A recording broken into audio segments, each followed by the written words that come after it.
Hello, everybody. This is Empowering Democracy, and it's another Dump the Corruption show. And the topic is Trump must be disqualified. So here we are. In this stream, I'm going to go over the case made by Michael J. Luttig,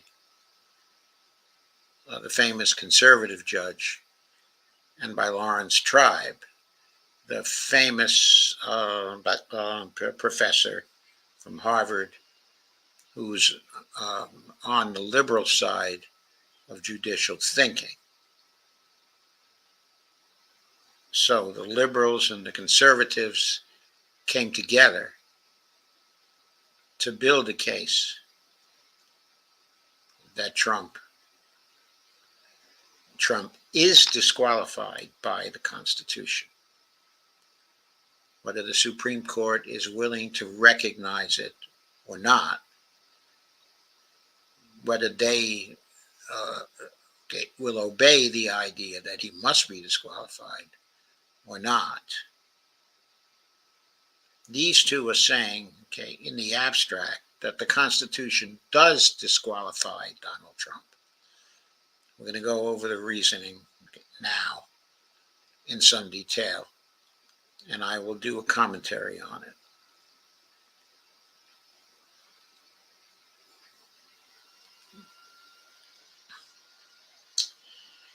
Michael J. Luttig and Lawrence H. Tribe. The Constitution prohibits Trump from ever being president again. This is from today, the 15th of February, 2024. I picked this up at reader-supported news. It originally appeared in The Atlantic, but we'll read the RSN version of it. There's a silhouette of former President Donald Trump. The photo is from Getty. I could go to the original, but I'm going to stick with reader-supported news here. So this originally appeared on the 8th of February, 2024. The only question is whether American citizens today can uphold that commitment, say the authors, specifically Luttig and Tribe.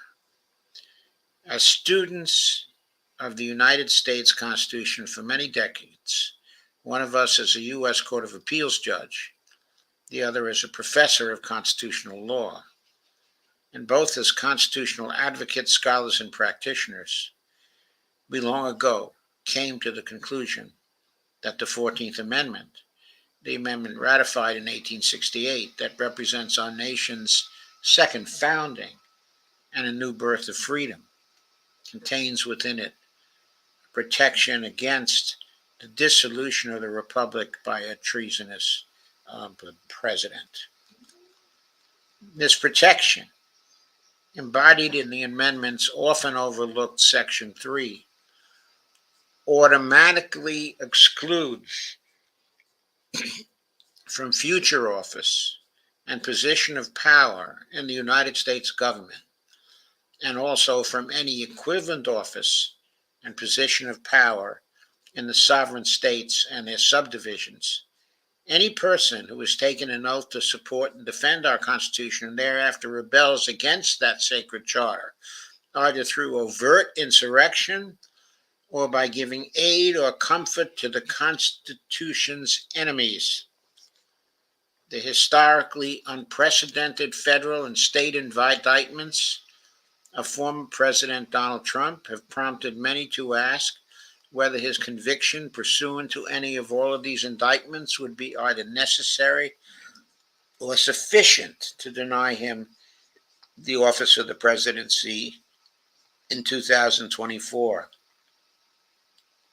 Having thought long and deeply about the text, history, and purpose of the 14th Amendment's disqualification clause for much of our professional careers, both of us concluded some years ago that, in fact, a conviction would be beside the point. The disqualification clause operates independently of any such criminal proceedings, and indeed also independently of impeachment proceedings and of congressional legislation. The clause was designed to operate directly and immediately upon those who betray their oaths to the Constitution, whether by taking up arms to overturn our government or by waging war on our government by attempting to overturn a presidential election through a bloodless coup. The former president's efforts to overturn the 2020 presidential election and the resulting attack on the U.S. Capitol place him squarely within the ambit of the disqualification clause, and he is therefore ineligible to serve as president ever again. The most pressing constitutional question facing our country at this point, then, is whether we will abide by this clear command of the 14th Amendment's disqualification clause. We were immensely gratified to see that a richly researched article, soon to be published in an academic journal, has recently come to the same conclusion that we had, and is attracting well-deserved attention outside a small circle of scholars, including Jeffrey Sonnenfeld, and Johnny Jane of the Yale School of Management, whose encouragement inspired us to write this piece. The evidence laid out by the legal scholars, William Baud and Michael Stokes Paulson, in, quote, the sweep and force of Section 3, unquote, available as a preprint, is momentous. Sooner or later, it will influence, or if not determine, the course of American constitutional history and American history itself.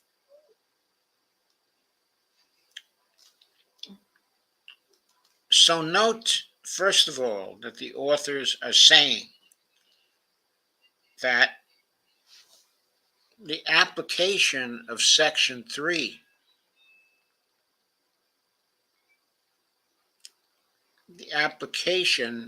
of Section 3 both applies to the situation of someone exhorting people to take up arms to overturn our government, or by waging war on our government by attempting to overturn a presidential election through a bloodless coup. Both of those paths to turning over a presidential election, and other paths, besides, of course, many other paths, are prohibited by Section 3.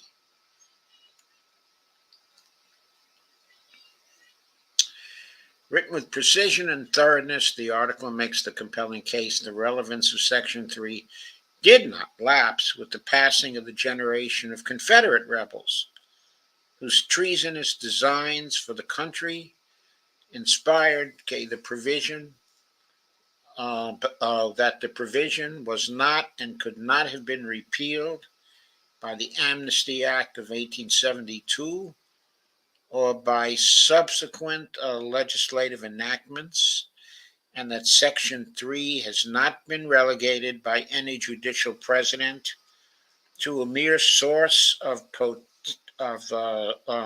potential legislative authority, but continues to this day by its own force to automatically render ineligible for future public office all, quote, former office holders who then participate in insurrection or rebellion, as Baud and Paulson put it. Among the profound conclusions that follow are that all officials who ever swore to support the Constitution, as every office, state or federal, and every branch of government must, and who therefore either, quote, engaged in insurrection or rebellion against the Constitution, or gave, quote, aid and comfort to the enemies, unquote, of that Constitution, and not just of the United States as a sovereign nation. And that is very important. The idea of insurrection or rebellion against, the Constitution. That's what's to be considered here. Are automatically disqualified from holding future office and must therefore be barred from election to any office.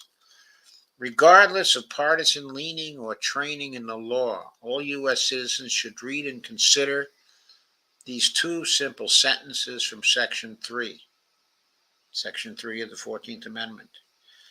No person shall be a senator or representative in Congress, or elector of president and vice president, or hold any office, civil or military, under the United States or under any state, who, having previously taken an oath as a member of Congress or as an officer of the United States or as a member of any state legislature or as an executive or judicial officer of any state, to support the Constitution of the United States, shall have engaged in insurrection or rebellion against the same, or given aid or comfort to the enemies thereof, but Congress may, by a vote of 2/3 of each house, remove such disability.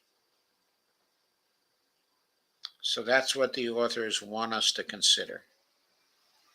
The 14th Amendment was promulgated and ratified in the context of post-bellum America, when even after losing the Civil War, Southern states were sending men to Congress who held prominent roles in the Confederacy or otherwise supported acts of rebellion or insurrection against the United States. The two of us have long believed, and Baude and Paulson have now convincingly demonstrated, that notwithstanding its specific historical origin, Section 3 is no anachronism or relic from the past. Rather, it applies with the same force and effect today as it did the day it was ratified, as does every other provision, clause, and word of the Constitution that has not been repealed or revised by amendment. Baude and Paulson also conclude that Section 3 requires no legislation, criminal conviction, or other judicial action in order to effectuate its command. That is, Section 3 is, quote, self-executing, unquote. In parenthesis, other scholars have relied on Chief Justice Salmon P. Chase's poorly reasoned opinion in an 1869 case called In re Griffin to support the contrary view. Baude and Paulson decisively dismantle Griffin as a precedent, close parens. They conclude further that disqualification pursuant to Section 3 is not a punishment or a deprivation of any, quote, liberty, unquote, or, quote, right, unquote, inasmuch as one who fails to satisfy the Constitution's qualifications doesn't have a constitutional right, quote unquote, or entitlement, quote unquote, to serve in public office, much less the presidency. For that reason, they argue that the section, although it does not entirely override pre-existing limits on governmental power, such as the First Amendment's ban on abridgments of the freedom of speech, powerfully affects their application. Finally, the authors conclude that Section 3 is, quote, expansive and encompassing, unquote, in what it regards as, quote, insurrection or rebellion, unquote, against the constitutional order and, quote, aid and comfort to the enemies, unquote, of the United States. Baude and Paulson are two of the most prominent conservative constitutional scholars in America, and both are affiliated with the Federalist Society, making it more difficult for them to be dismissed as political partisans. Thus, it is all the more significant and sobering that they do not hesitate to draw from their long study of the 14th Amendment's text and history the shattering conclusion that the attempted overturning of the 2020 presidential election and the attack on the Capitol intended to prevent the joint session from counting the electoral votes for the presidency together can be fairly characterized as an, quote, insurrection, unquote, or, quote, rebellion, unquote. They write, the bottom line is that Donald Trump both, quote, engaged in, unquote, quote, insurrection or rebellion, unquote, and gave, quote, aid or comfort, unquote, to others engaging in such conduct within the original meaning of those terms as employed in Section 3 of the 14th Amendment. If the public record is accurate, the case is not even close. He is no longer eligible to the office of the presidency or any other state or federal office covered by the Constitution.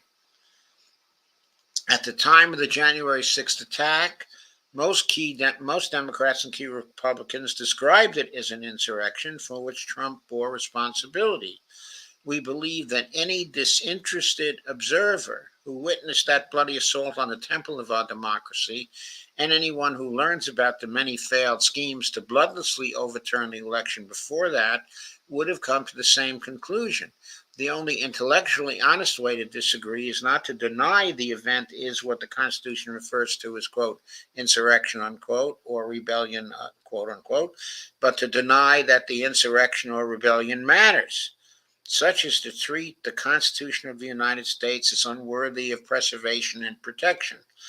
Baude and Paulson embraced the, quote, idea that men and women who swore an oath to support the Constitution as government officials, but who betrayed that oath by engaging in or abetting acts of insurrection or rebellion against the United States, should be disqualified from important positions of government power in the future unless forgiven by supermajorities of both houses of Congress, unquote.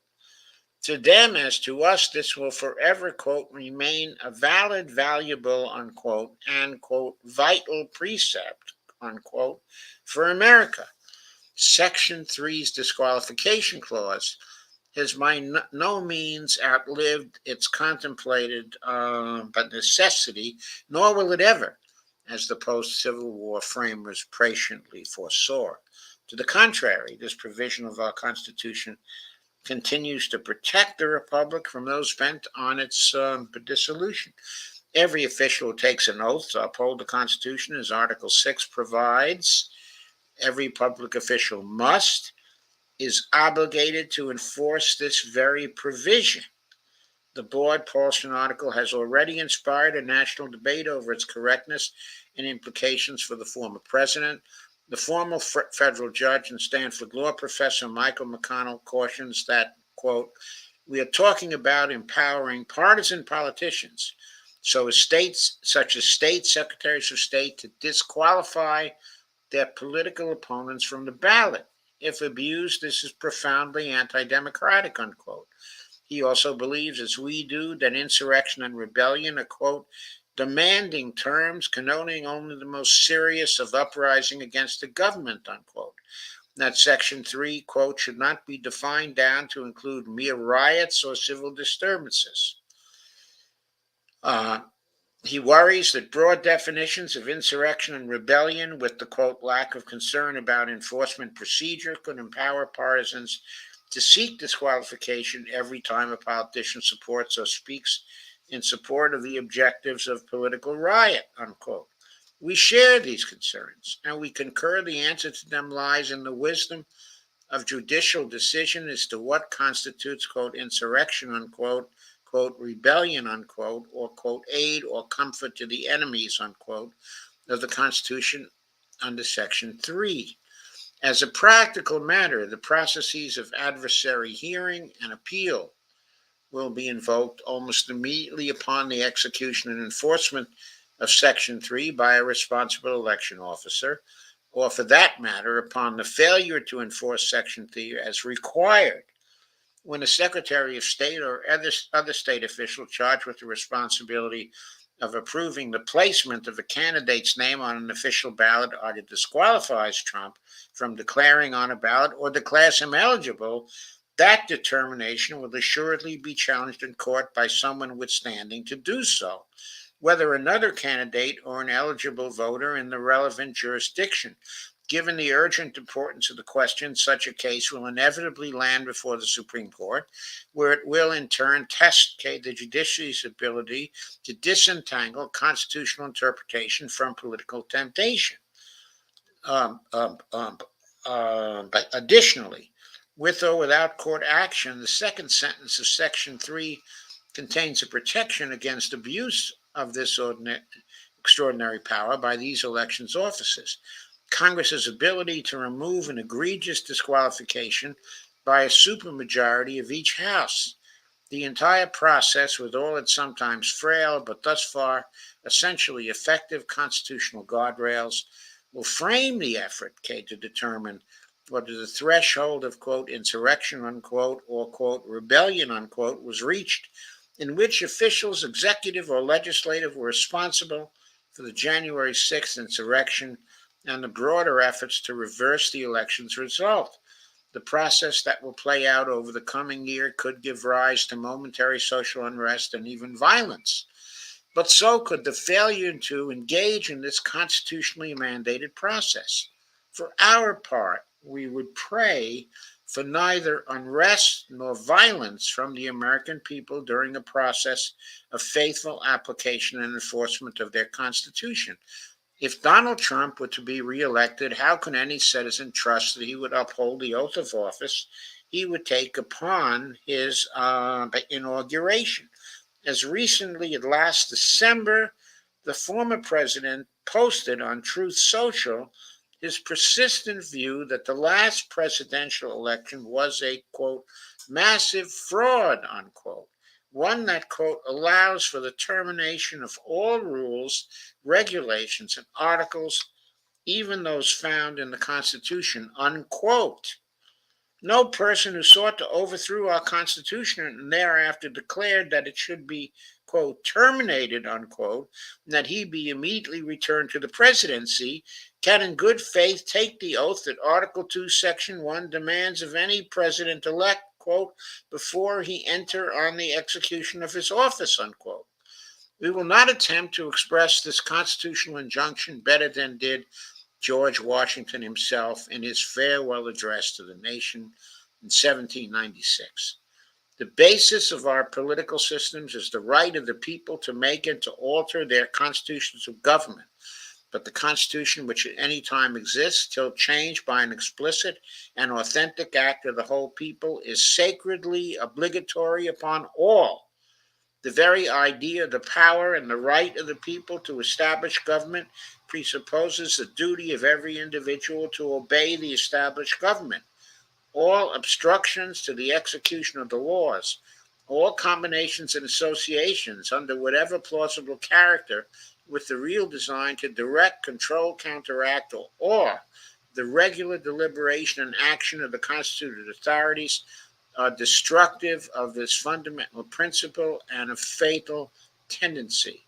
However, combinations or associations of the above description may now and then answer popular ends. They are likely in the course of time and things to become potent engines by which cunning, ambitious, and unprincipled men will be enabled to subvert the power of the people and to usurp for themselves the reins of government, destroying afterwards the very engines which have lifted them to unjust dominion.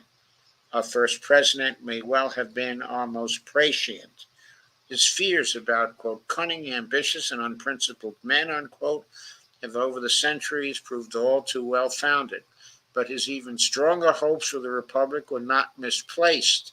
Still today, the Constitution, through its Reconstruction amendments, contains a safeguard that it originally lacked, a safeguard against the undermining of our constitutional democracy and the rule of law at the hands of those whose lust for power knows no bounds.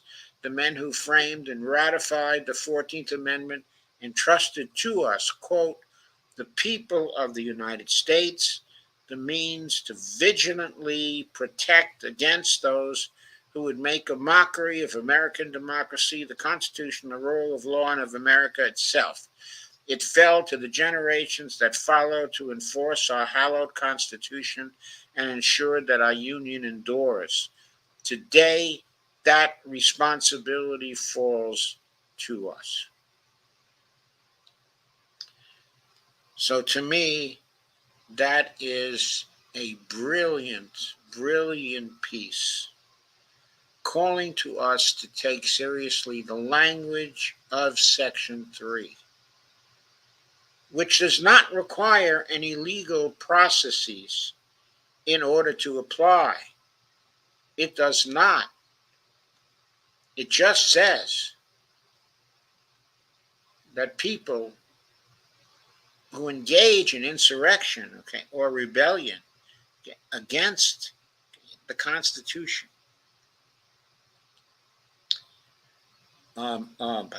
are disqualified from serving further. It does not say, okay, it does not say that people, individual people themselves, cannot take action to enforce this disqualification. It does not say that secretaries of state or attorney generals of states cannot enforce this disqualification. It doesn't say that Supreme Court justices cannot enforce this disqualification. It doesn't say that Congress cannot enforce this disqualification.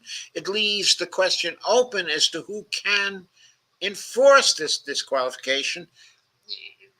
In fact, it lays the obligation on everybody to recognize the disqualification and to enforce the disqualification. In this article, it makes clear that people can attempt to enforce it by suing, okay, in a court of law. It also makes the clear point, which is a very important point, that if secretaries of state decide to disqualify a candidate, to say that the candidate is disqualified under the Constitution, that decision can be questioned by lawsuit.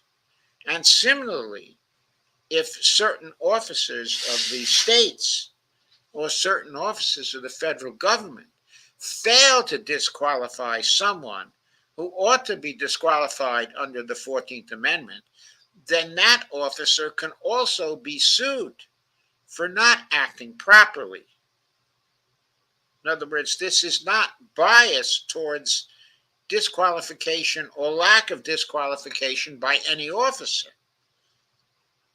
Any officer attempting to disqualify a candidate can be questioned in a court of law by the actions of individuals or by the actions of other government officers. Now, what about the Supreme Court? And what about their claim that this is going to result in chaos? We will treat that in the next live stream at 9:35. The live stream concerned with humility and hypocrisy. But for now, it's getting to be time to end this particular stream. Okay, so, I am going to, up to now, do that.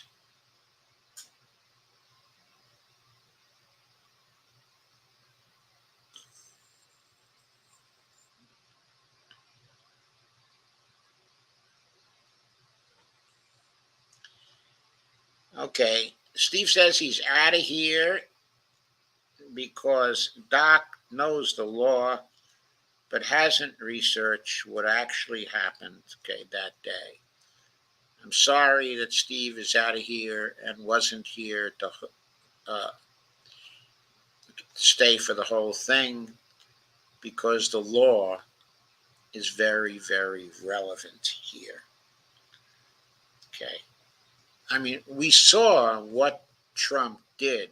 We saw the efforts he made. We saw the efforts he made to try to pressure Mike Pence to not count the certifications by all the states, that was not in line with his duty as the President of the United States. His duty as the President of the United States was to stay out of it. His effort to turn Pence, his effort to turn the state officials and to undermine their decisions and their actions, those were the insurrections against the Constitution. Those were the rebellions against the Constitution. Steve focuses on the violence and the riots. Oh, this is just a riot. It wasn't really, an insurrection. It was stimulated by federal agents who were there. It might have been stimulated by all kinds of people, but that doesn't address Trump's actions to suborn state officials, to find votes. It doesn't cover Trump's actions in appealing to the crowd to go and be tough and to fight to overturn what the election results appeared to be, to interfere with the process. There's no question that Trump did it. We all saw it. We all heard it. Steve focuses on the actual violence on that particular day. But these legal minds are not primarily focusing on that. That was one of the tools that Trump was using. But it's not so much that convicts him.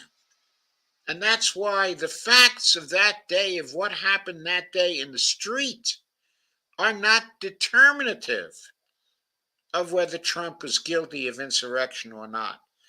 It was the other things he did that were not in the street that count. Well, having said that, it's time for me to end the stream. Thank you for your comments, Steve. And thank you for your comments, Kay. And thank you for coming, D. And I'm going to end the stream now and get into the next